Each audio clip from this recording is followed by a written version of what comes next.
ce matin, j'aimerais lire un texte de la parole de Dieu et vous partager de suite. Luc chapitre 24, verset 32 dans la seconde 21. Nous avons ici, vous savez, on appelle cela les disciples sur le chemin d'Emmaüs après la résurrection de Jésus. Vous voyez la scène ou pas? Jésus est ressuscité. Il s'est déjà manifesté à quelques-uns, mais chaque fois, il y a quelque chose de différent qui se passe. Et pourtant, ils ont passé du temps avec lui, mais il y a quelque chose qui manque et que c'est celle de reconnaître ce Jésus pourtant, qu'il connaissait depuis des années, mais qui se présente d'une manière ressuscitée, glorieuse. Et malgré que ce soit ses disciples, même ses apôtres, il y a un voile qui est là devant eux. Alors, le verset qui m'intéresse, c'est le verset 32 où il est marqué, Jésus donc a marché avec eux, a parlé avec eux des Écritures, a expliqué les Écritures, donc il leur a fait sur le chemin une étude biblique. Et ensuite, ils sont arrêtés, ils ont eu la belle idée de dire à Jésus, sans savoir que c'était Jésus, non, ne poursuis pas ton chemin, reste avec nous et mange avec nous. J'ai envie de dire qu'il n'y a pas mieux à table quand le Seigneur est à table avec nous. Amen. Et ce matin, nous sommes à la table du Seigneur. Amen. Eh bien, que le Seigneur puisse manger avec nous aussi et que vous puissiez manger aussi de sa parole. Et puis, tout d'un coup, il disparaît. Et là, ils ont cette phrase. Ils se dirent l'un à l'autre, notre cœur ne brûlait-il pas en nous lorsqu'il nous parlait en chemin et nous expliquait les Écritures? La question qui est ce matin dans mon cœur à vous partager, c'est est-ce que vous avez toujours la flamme? Ne répondez pas précipitamment, parce que dans ce verset, je crois que ici nous avons déjà quelque chose qui va nous parler à nous-mêmes. Les disciples ont dit, quand Jésus leur parlait, leur cœur brûlait. Et vous savez, cette expression que le cœur brûlait voulait dire que leur cœur était devenu du feu. Littéralement, leur cœur n'était plus leur cœur charnel, mais était devenu une flamme. Et rappelez-vous, les premiers temps de votre amour pour Dieu, votre conversion. J'espère que chacun d'entre vous, vous avez vécu ces moments du flash. C'est incroyable. On ne pensait qu'à ça. On avait vécu quelque chose avec Dieu. Dieu avait touché notre cœur, peut-être même transformé, peut-être même libéré déjà de choses, de dépendance, de tellement d'autres choses. Il nous a fait tellement de bien que notre vie était attentive. Il y avait 15 réunions dans la semaine, on était là 16 fois. Tellement on brûlait pour lui. On écoutait la parole, on n'écoutait pas la parole, on buvait la parole. C'était flamboyant, quoi. C'était rafraîchissant. Ma question c'est, quand tu entends la parole aujourd'hui, est-ce que ton cœur brûle toujours? Est-ce que ton cœur brûle toujours? Mais non, mon cœur ne brûle plus comme avant. Ah, mais ça c'est l'expérience. Non. L'expérience, elle devrait t'amener encore plus devant le Seigneur et pas moins devant le Seigneur. Mais alors, qu'est-ce qui s'est passé? C'est que très souvent, beaucoup de gens, ils sont devenus des vieux briscards de la foi. Ah, mais c'est bon, on a déjà entendu ça. Quand tu commences à écouter la parole et que tu crois déjà que tu sais tout ce qui va être dit, tu viens de rater tout ce que l'Esprit voulait te dire. Parce que tu crois que tu sais déjà ce qui va être dit. Et si jamais tu as une dent contre le prédicateur, ce n'est pas l'occurrence aujourd'hui, le cas, mais si, oh, lui, on sait déjà de quelle direction il va aller. On sait déjà ce qu'il va dire, on sait déjà, oh là là, on va prendre cher aujourd'hui. Toutes ces choses-là, tout ça éteint la flamme de ton cœur. Qui a le permis ici? Levez la main. Depuis longtemps? Peu de monde ont le permis. Tout ça de voiture, c'est quoi alors? C'est tous des sans permis. Je voyais ce matin en venant à l'église, il y avait une dame dans une voiture sans permis, mais c'était impressionnant. J'ai l'impression qu'elle jouait avec la voiture, elle jouait à un jeu. Et j'ai dit, c'est vrai que les voitures sans permis, le clignotant est en option, il n'y est pas. Hein. Ils l'ont enlevé, il faut que ça soit léger. Parce que c'est des vraies voitures légères, hein. C'est incroyable, quoi. Elle m'a fait comme ça devant, j'ai dit, waouh! J'ai l'impression qu'elle était dans un jeu. Mais ce qui est terrible quand on conduit une voiture, c'est quand on marche à contre-temps de la vitesse. Vous voyez, imaginez que vous êtes sur une pente et que au lieu de mettre la seconde, vous avez mis la 4e. Vous qui avez le permis, vous voyez ce que ça donne. Vous appuyez, mais la voiture, et vous êtes frustré. Non, ça vous arrive pas. Il n'y a pas pire qu'une voiture, quand vous achetez une voiture, qui a rien dans le ventre de cette voiture. Rien. Et on a besoin des chevaux de la voiture quand on va dépasser, surtout en Corse. C'est pas comme l'autoroute où on dépasse, on se fait dépasser, on repasse, et puis bon, ça devient ennuyant. Mais en Corse, c'est un plaisir. On roule, on est constamment. Il faut être... mais surtout dans les pentes, on a besoin, on met la vitesse, on accélère, et il faut pas 10 minutes pour dépasser une voiture. Il n'y a pas pire que ça, c'est même dangereux. Ta foi aussi est devenue un peu comme ça, peut-être. Tu avances, mais ça avance pas, en fait. Tu appuies, mais ça ne répond plus. Ton cœur brûle-t-il encore quand tu entends la parole? Chaque fois que tu ouvres la parole, est-ce que ton cœur est là? Qu'est-ce que le Seigneur va me parler? Ou alors, je vais lire un verset vite fait parce que c'est bon, mon B.A.-ba est fait. Non. Est-ce que ton cœur brûle encore? Il y a une expression dans la parole de Dieu, c'est une parole que Dieu a dit dans le prophète Jérémie, dans le chapitre 2, versets 2 et 3. Regardez ce que Dieu dit au travers de Jérémie. Il dit ceci: « Va crier aux oreilles de Jérusalem. » Donc, il y avait quelque chose qui s'était passé à Jérusalem avec le peuple, c'est que la flamme s'était éteinte, mais Dieu se souvenait encore. Surtout, les souvenirs de Dieu, c'était quand la flamme était allumée. Et voilà, quand la flamme est allumée, comment généralement nous sommes? Va crier aux oreilles de Jérusalem. Voici ce que dit l'Éternel. Je me souviens. Est-ce que Dieu, dans ta vie, c'est je me souviens, mon fils? Si Dieu avait une parole prophétique pour toi aujourd'hui, ce serait je me souviens. C'est la parole de ton passé et pas de ton présent. Dieu a ce désir que ton passé redevienne ton présent. Je me souviens de ton attachement de jeune fille et de ton amour de jeune mariée. Il n'y a pas longtemps, on a fait 37 ans de mariage. C'était il y a une quinzaine de jours. Eh bien, je peux vous assurer que le Seigneur est bon pour nous. Amen.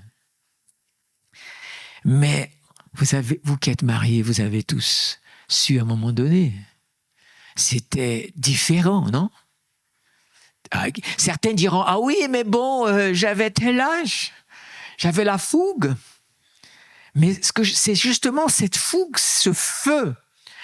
Peu importe la relation de couple, mais c'est ce feu-là. Le Seigneur dit, le premier amour, ta fougue, ta soif. Tu arrivais dans la maison, ah mais l'église est encore fermée, comment ça se fait? Ah mais je suis 45 minutes avant l'heure. Aujourd'hui, dis donc, Quoi? La réunion est déjà en train de finir? Que s'est-il passé entre les deux choses? C'est la question. Je me souviens, dit le Seigneur, de ton attachement de jeune fille. Hein, mesdames, vous aimiez être collées à monsieur, non? Pot de colle, quoi. Collé, c'était waouh! Peut-être certaines de sa présence me comble. Vous ne le disiez pas ouvertement, qu'il ne soit pas plein d'orgueil non plus, mais bon. Des fois, c'est bien de le dire. Ça plaît au mari.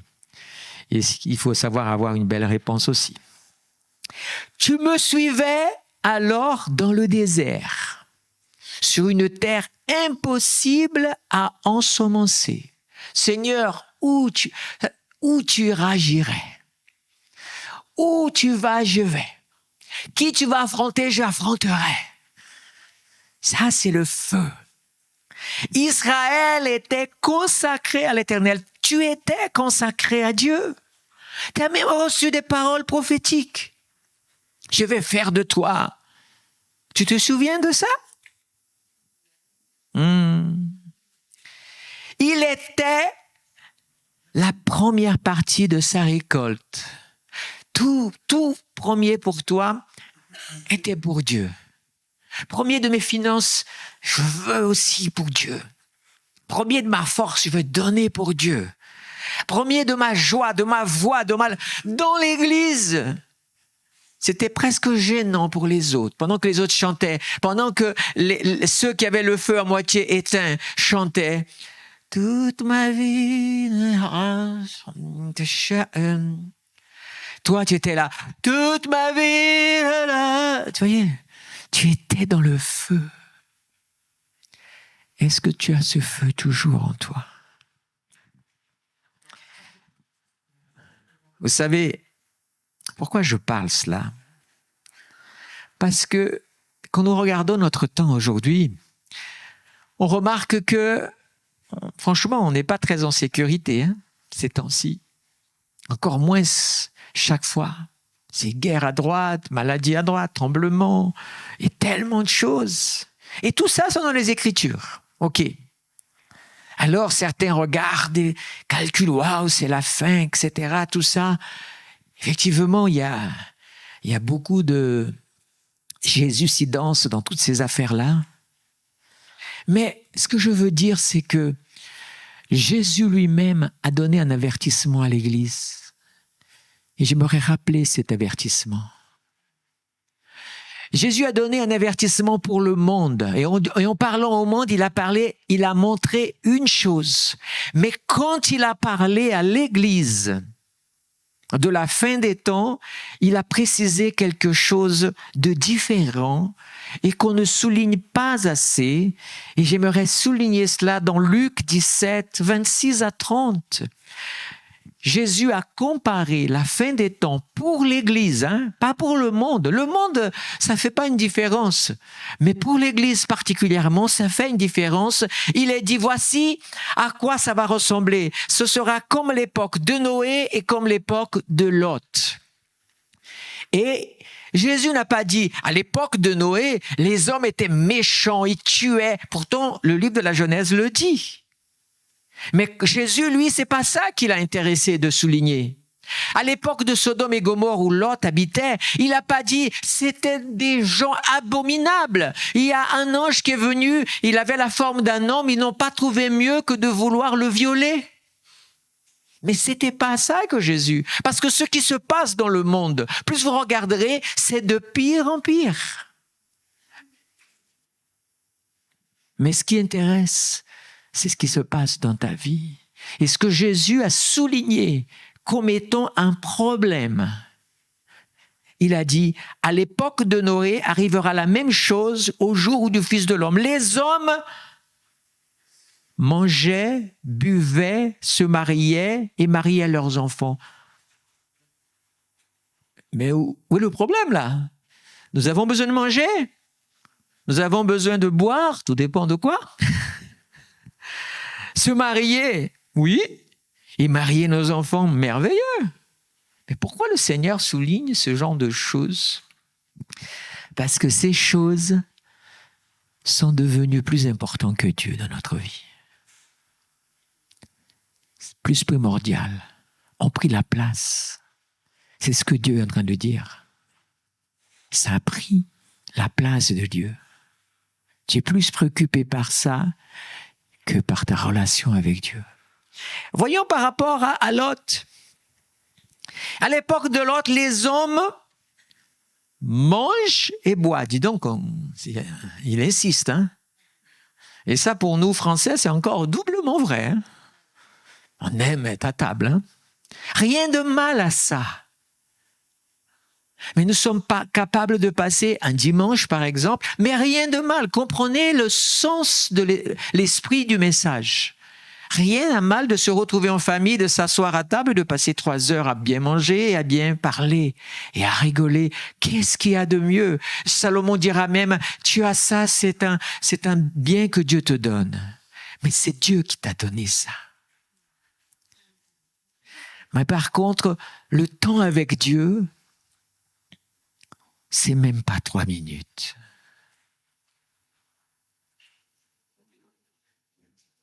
C'est ça qui attriste le cœur de Dieu. Mais comment suis-je devenu comme ça? Simplement parce que ta flamme a commencé à baisser, mais tu n'as pas senti la différence.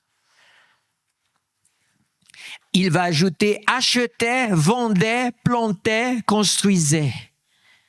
Mais bien sûr, c'est merveilleux d'acheter. Tout dépend de ce qu'on achète. De vendre, tout dépend de ce que vous avez. Planter, construire, c'est le langage de toute notre vie professionnelle.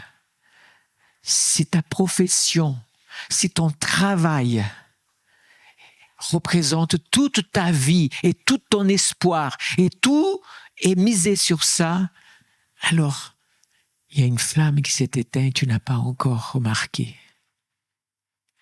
Parce que tout ce que tu as, l'air que tu respires, la force pour travailler, l'amour pour donner à ta famille, les moyens de aider ceux qui sont dans la difficulté, tu ne peux l'avoir que parce que Dieu est le souffle de ta vie, la force de ta vie, l'air que tu respires. Sans Dieu, je ne suis rien. Sans Dieu, je ne suis pas là. Et quand je partirai d'ici, devinez quelle est la première personne qui va se trouver devant moi.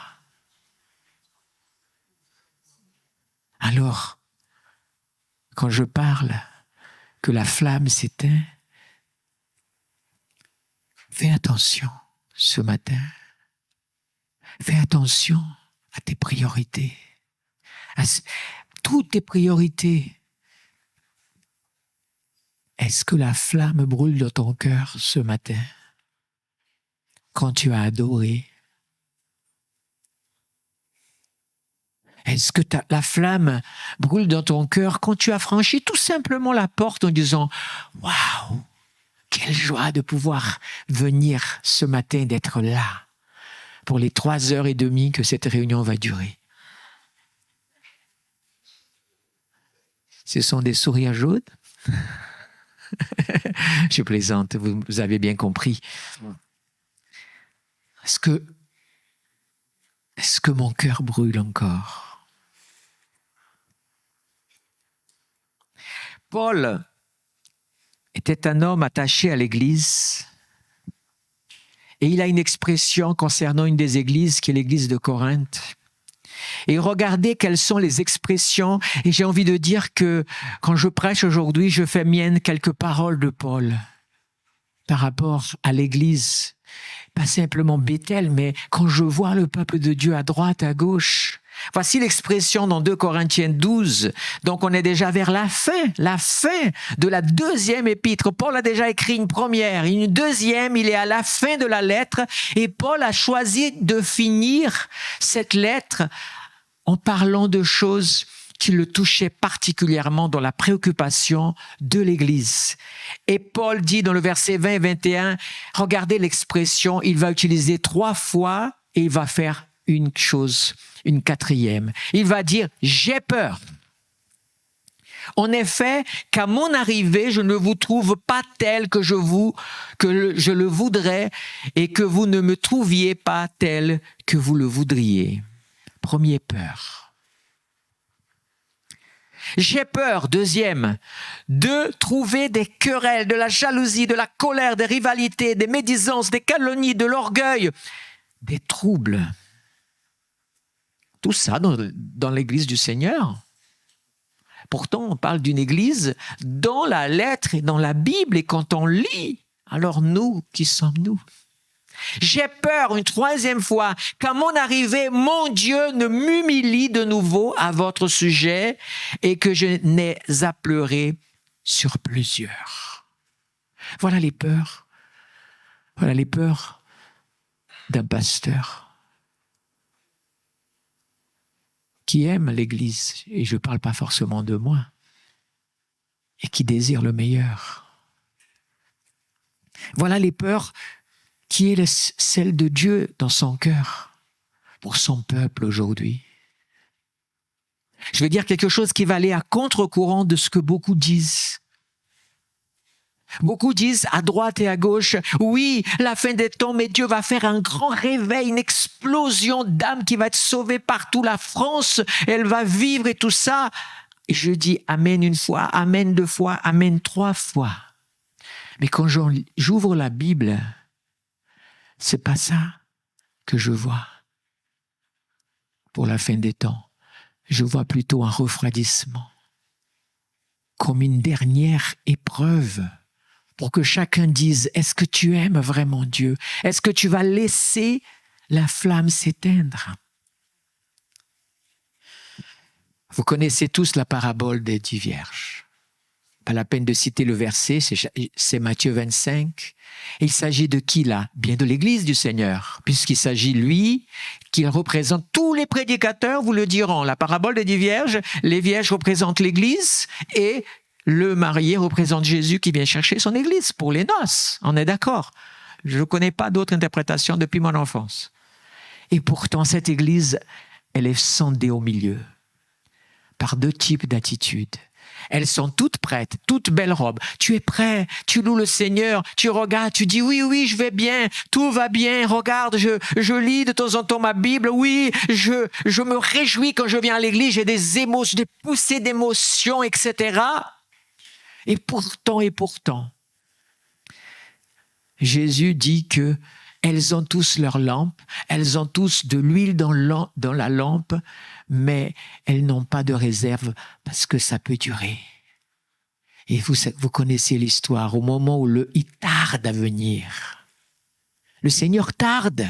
Depuis belle lurette, on dit déjà, certains ont même osé dire des périodes. Il y a 200 ans déjà, certains attendaient, ils avaient tout abandonné, leur travail, etc. Et ils attendaient, et il n'est pas venu. Ils se sont trompés. Et encore d'autres encore. Il n'y a pas longtemps encore, il y a un frère qui est parti pour les bras du Seigneur et je sais, il m'écrivait en disant « Attention, la trompette, c'était prévu pour que ce soit, je crois, l'automne dernier ou l'automne d'avant. » Parce qu'il y a beaucoup de gens qui sont toujours en train d'alerter sur ça. Mais mon alerte aujourd'hui, c'est qu'ils viennent maintenant ou qu'ils viennent dans 1000 ans. Ne laisse pas la flamme s'éteindre. Je veux qu'ils viennent maintenant. Pour nous. Mais je veux qu'ils viennent plus tard. Pour ceux qui sont perdus. Voyez, entre mon cœur et celui de Dieu, d'après vous, Dieu retarde parce qu'il veut que l'homme se repente, qu'il revient au premier amour. L'Église, quand on voit le livre de l'Apocalypse, les 7 églises que Dieu tient dans sa main, puisque dans la Révélation, le chapitre 1er dit, il tient dans sa main les 7 étoiles. Qui sont les 7 étoiles? Les 7 églises. Donc l'Église est dans la main du Seigneur. Et certains osent dire comme ça, non, mais cette église-là, elle ne fait plus partie du Seigneur parce qu'elle a des... Qu'est-ce que tu en sais, toi? Que cette église est bonne ou celle-là est mauvaise. Toute l'église est dans la main du Seigneur. Quelles sont les églises? Éphèse, il va dire, j'aimais bien quand tu avais le feu du premier amour, mais tu l'as perdu.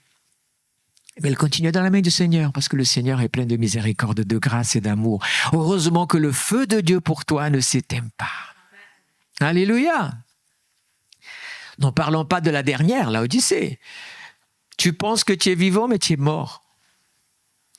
Tu n'es même pas bouillante et encore froide, tu es tiède. Et le Seigneur utilise l'expression de vomir à ce moment-là. Tout ça, pasteur, pour dire quoi? Que ce matin, j'aimerais tout simplement t'inviter à rallumer cette flamme. Tu ne peux pas la rallumer avec tes forces, avec ta volonté, avec beaucoup de gens ont tendance à faire ceci. Ah, mais moi, Seigneur, je sais ce que je vais faire. Je vais me corriger. Seigneur, oui, c'est vrai que, ok, je vais me corriger, je vais faire. Tu peux rien, arrête tout de suite. La seule chose que tu peux faire, c'est tomber aux pieds du Seigneur et dire, Seigneur, enlève de mon cœur toutes les choses que j'ai laissées rentrer. Ce sont ces choses que j'ai laissées rentrer. Je n'ai pas veillé sur moi-même. Ma bouche a commencé à parler, mes oreilles ont entendu des choses, ma bouche a commencé à parler et sans me rendre compte, je suis le responsable de la flamme qui s'éteint. Personne n'est responsable. Je vous mets au défi de pouvoir arriver devant Dieu un jour et de dire, Seigneur, quoi? Je suis rejeté, mais c'est la faute d'un tel, d'un tel, d'un tel, d'un tel. Non. C'est ta faute. Parce que chacun rendra compte pour soi-même. Prends position ce matin. Prends position ce matin. Ce message n'est pas parmi ceux que j'irais qualifier de bouillant, où tout le monde est dans une gloire à Dieu, comme parfois, on aime ça. Mais pour moi, ce message est plus important, parce qu'il te met aujourd'hui face à un moment d'arrêt. Comment va ma flamme? Et c'est possible d'avoir 40 ans dans la foi et avoir toujours la flamme? Je te dis oui. Parce que Dieu ne regarde pas ton expérience, le nombre d'années. Dieu regarde ta soif, le désir que tu as pour lui, tes priorités. Aime le Seigneur ton Dieu de tout ton cœur, de toutes tes forces, de toute ton intelligence. C'est ce qu'il a dit comme premier commandement. Aime Dieu. Aime Dieu. Aime Dieu. Tu ne pourras jamais l'aimer autant qu'il t'aime toi. Mais aime-le quand même. Que ce matin, tu puisses dire, Seigneur, cette flamme, ce n'est pas moi qui l'ai allumée la première fois, mais je te dis maintenant, Seigneur, de tout mon cœur, rallume le feu dans mon cœur. Je ne veux pas perdre le feu. Baissons nos têtes et parlons un moment avec Dieu en tête à tête. Pour mon premier message, j'aurais pu faire un effort de parler des choses, mais c'est pas ce que Dieu m'a donné en arrivant, c'est celui-là. Et je ne regrette pas, parce que je sais que s'il y a ici des personnes qui reçoivent ce message, ta vie va commencer à changer. Si tu es ici, en Corse, ou même dans cette église, tu vas passer cette semaine à réfléchir sur toi-même et te dire, Seigneur, je ne peux pas continuer. J'ai été alerté, j'ai été réveillé ce matin à me poser la question, qu'est-ce que tu fais? Tu es en train de partir à la dérive. Tu es en train d'accélérer, mais la voiture n'avance plus parce que tu es à contre-temps de la vitesse que Dieu a pour ta vie. Et si tu es d'ailleurs, tu remettras en question tes choix passés, tu remettras en question tous tes acquis qui t'ont amené là où tu es aujourd'hui, tu les remets en question et tu dis, Seigneur, je reviens au premier amour. Et j'ai un secret que j'ai appris il n'y a pas longtemps sur le mot premier amour dans Apocalypse chapitre 2 au sujet de l'église d'Éphèse. Et je vous assure que quand j'ai compris ça, j'ai dit, waouh, voilà tout un message qu'on pourrait dire. Le mot premier amour dit à l'église d'Éphèse, c'est reviens. Vous savez ce que ça veut dire le mot premier amour? Là, le mot grec ici veut dire que c'est pas simplement la question de l'état, mais aussi la question du lieu. Et j'ai été presque choqué de découvrir que le lieu aussi. Parce que la première chose que le diable fait, c'est de quitter le lieu de ton premier amour, qui est la maison du Seigneur. Avant, je prêchais, je disais, le premier amour, c'est reviens au Seigneur spirituellement. Mais moi, aujourd'hui, je dis reviens au Seigneur spirituellement et reviens à la maison du Seigneur. Parce que c'est aussi le premier amour, le lieu. Comment c'est possible ça, pasteur? Est-ce que moi je me souviens, c'est drôle, j'étais en Guyane, je vais parler de moi, c'est plus simple. Comme ça, je mets personne à l'aide. On était en Guyane avec Marlène et on était toujours. Et tout d'un coup, on a vu que beaucoup de choses n'ont pas changé. Et à Rémy-en-Montjoly, où habitent les parents de Marlène, il y a une petite place.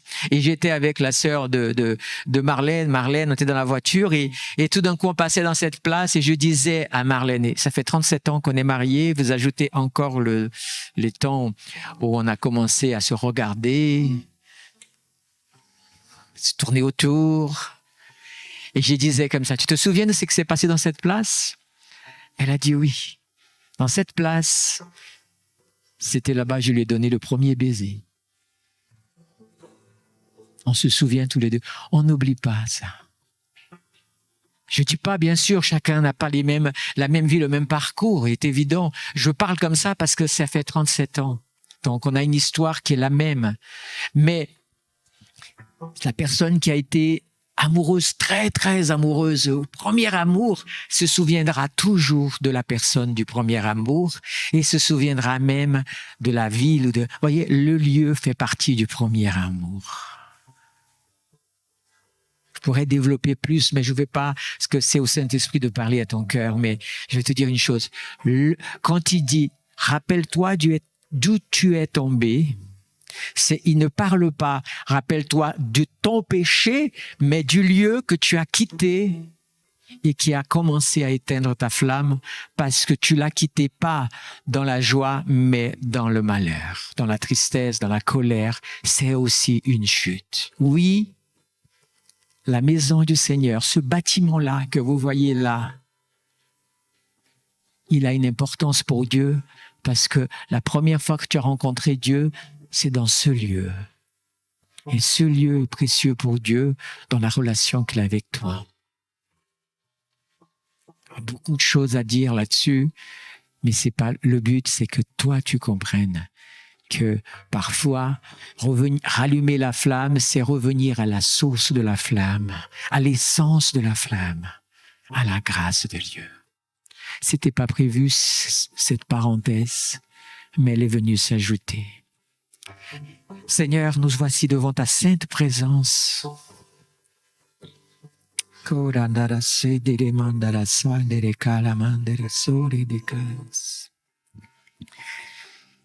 est devant toi, Seigneur, parce que ce que nous voulons, c'est vivre.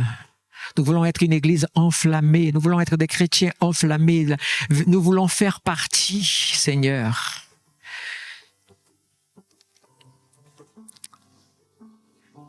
de l'église du Seigneur, du feu du Seigneur. Rallume la flamme ce matin. Je vais vous demander de rester assis, les yeux fermés, en priant pour vous-même. Et toute personne qui désire et qui reconnaît dans ce message que Dieu a parlé à ton cœur et à ta vie, que Dieu peut-être te secoue et t'invite à changer d'attitude, si tu veux te lever à ta place et simplement pour prier en disant « Seigneur, je me lève et je te demande de rallumer ce qui est en train de s'éteindre ou qui s'est éteint dans ma vie. Je veux retrouver, Seigneur, la flamme. Et simplement lève-toi et prie. Simplement prie. Les autres qui ne se lèvent pas, c'est pas un souci. Je restais dans la présence du Seigneur et prier. Et moi, je prie, Seigneur, pour tous ceux qui se lèvent ce matin. Visite des cœurs ce matin. Visite des cœurs ce matin, Seigneur. Allume la flamme. Rallume la flamme, Seigneur. Rallume la flamme, Seigneur. S'il y a, Seigneur, des personnes que c'est le péché même qui a éteint la flamme, alors tu es en danger même pour ton salut. Ce matin, repens-toi devant Dieu et dis, Seigneur, je me repens de mes péchés. Tu peux te lever aussi et peut-être si tu veux que je prie pour toi, je prie pour toi, mais que ce matin, tu sois restauré dans ta vie spirituelle. Ne reste pas dans l'état de l'expérience d'un passé spirituel. Rentre pour vivre des expériences d'une vie nouvelle avec Dieu chaque jour. Rallume la flamme. Dis-le, prie simplement à Dieu. Rallume ma flamme, Seigneur. Rallume ma flamme, Seigneur. Je prie que l'Église, là où la flamme est en berne, qu'elle se réveille dans ta vie au nom de Jésus-Christ. Ô flamme de Dieu dans le cœur des enfants du Seigneur, réveille-toi maintenant au nom de Jésus. Quand le monde était en ténèbres, Dieu a dit que la lumière soit. Ce matin, je dis dans ton cœur que la flamme soit à nouveau rallumée dans ton cœur. Rallume-toi.